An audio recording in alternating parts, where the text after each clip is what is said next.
Hey guys, it is May the 30th, 2026. This is Shane's World News Views podcast for the week. To start off with, in the Texas Senate primary, Ken Paxton defeated John Cornyn. Basically, this is a Republican battle, and Ken Paxton won. He was backed by President Trump. John Cornyn is a big Trump guy also, but I think Ken Paxton is even that much more behind what President Trump stands on. Like, if Cornyn, I've heard, is like 93% toward what President Trump wants, I think Ken Paxton is probably like 100%.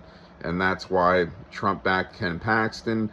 And Paxton was a former attorney general in Texas, I believe. And now he'll be, running for senator in Texas. So we'll see what happens.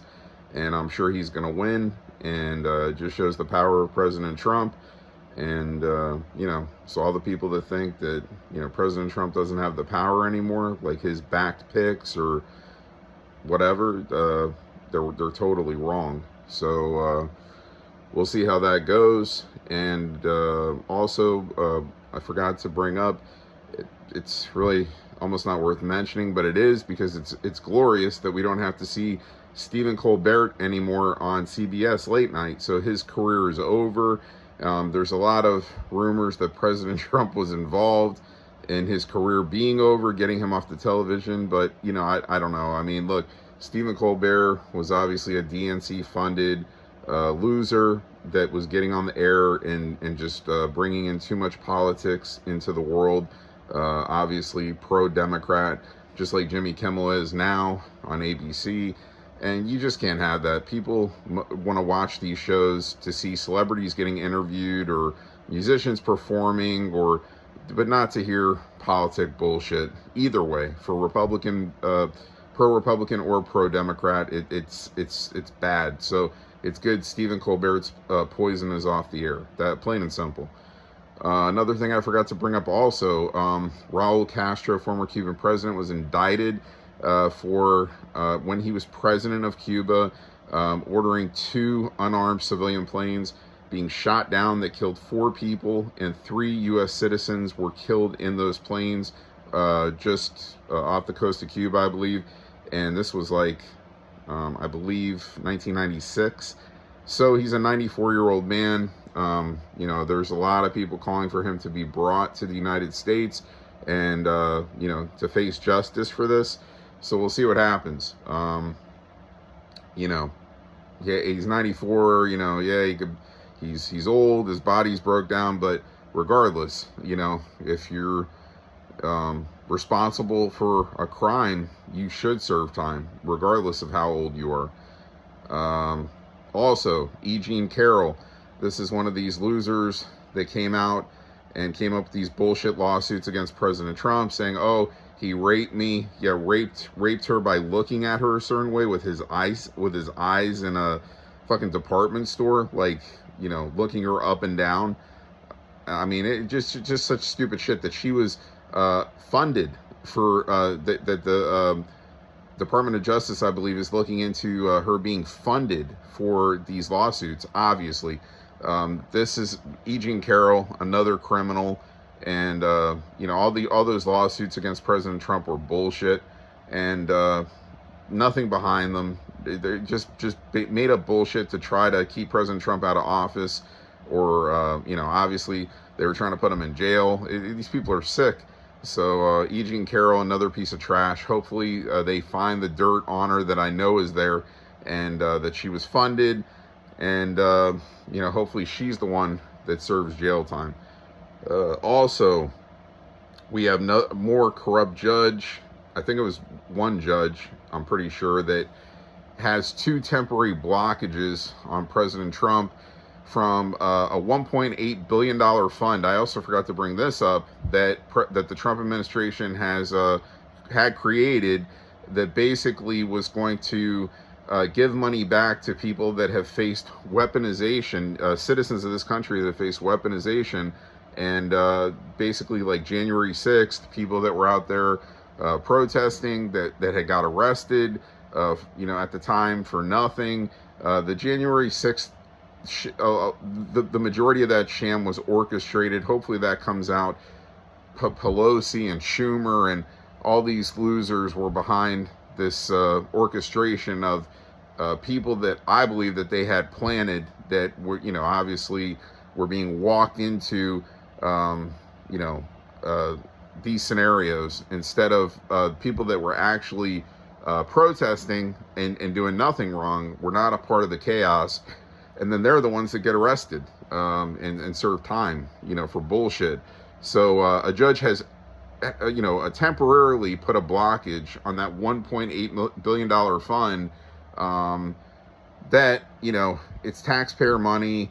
But, they're saying, you got the Dems saying, oh, it's a slush fund and blah, blah, blah. And, oh, yeah, this is how they steal our taxpayer money and blah, blah, blah. And anyway, a judge, I believe an Obama-appointed judge, is putting a blockage on that and ordering President Trump to remove his name from the Kennedy Center. So it's not the Trump and Kennedy Center for now, that President Trump's, his name is removed from it. There's Congress approval that's needed, the judge is saying, I believe, in both scenarios.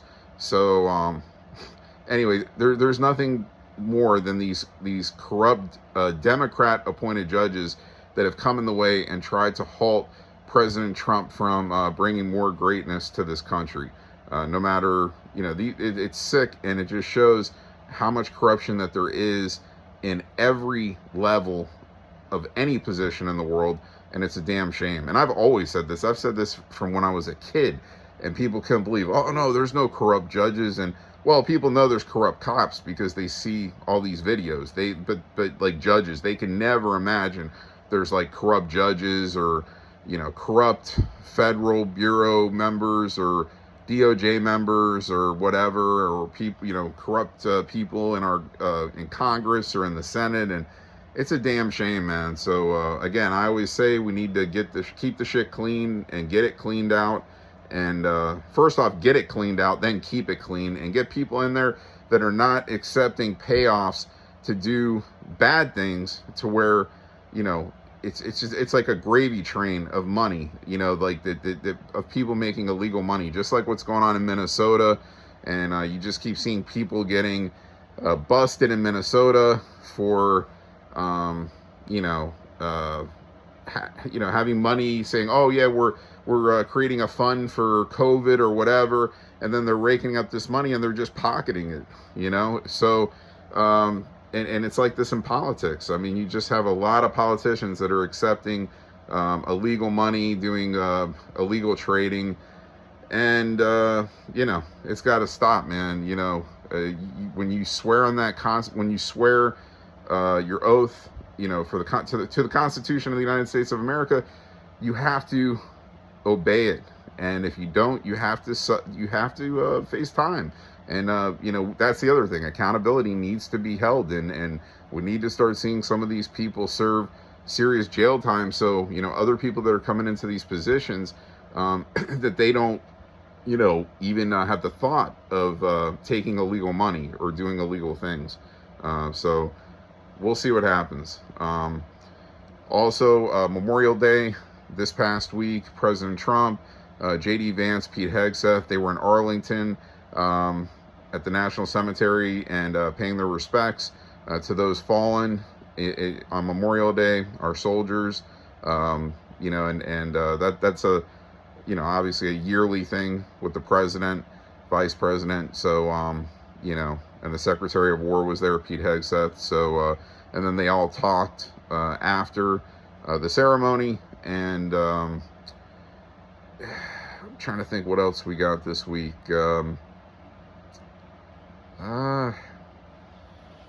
Well, there is a supposed 60-day ceasefire agreement with the United States and Iran.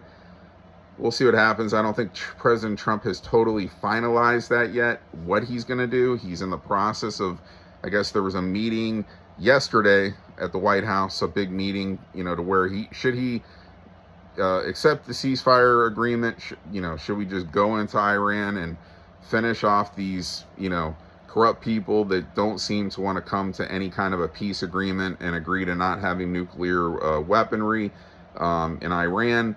And of course, opening the Strait of Hormuz so all the boats can pass by, not be charged fees. It's like, I just, deep down, I kind of say to myself, like, I don't know how it's going to come to a peace agreement. I really don't, but with Iran. But with what's left there's a lot of those people that are still a part of there's really not much left for now, but a lot of people that are still a part of the higher up in Iran that wasn't killed, when we bombed Iran a few months ago.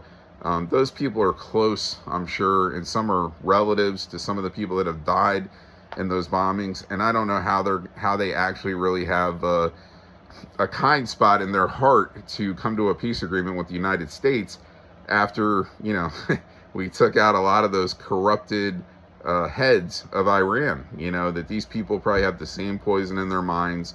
And, we'll see what happens, man. I mean, I think President Trump is doing his best to avoid killing more any of these people in Iran, especially don't want to kill any innocent people. But we'll see what happens. We'll see what happens. That's it. So a 60-day ceasefire is on the plate. We'll see what happens with that.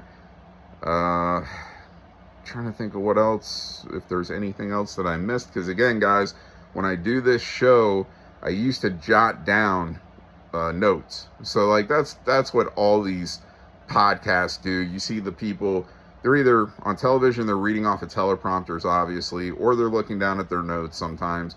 Mostly teleprompters on television, same thing on podcasts. Sometimes, depending. I mean, you've got a guy that does a podcast, he's doing an interview with, he brings in somebody to do an interview and he's got questions. Sometimes the questions are on the top of the head, but a lot of the times, they're reading off of things. And I just said, you know what? To me, it takes too much time to sit there and jot down shit. I'm going to do my best. I'm going to type it into, I'm going to type the stuff in to my phone that I feel is worth bringing to you guys on a weekly basis and reporting. And then I'm going to just try to remember it.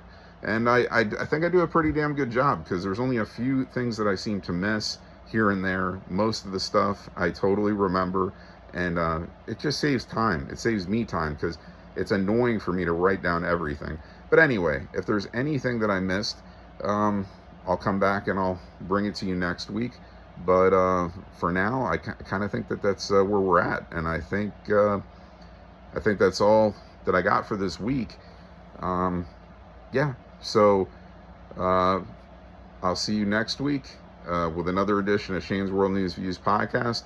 We'll see what happens with the United States and Iran.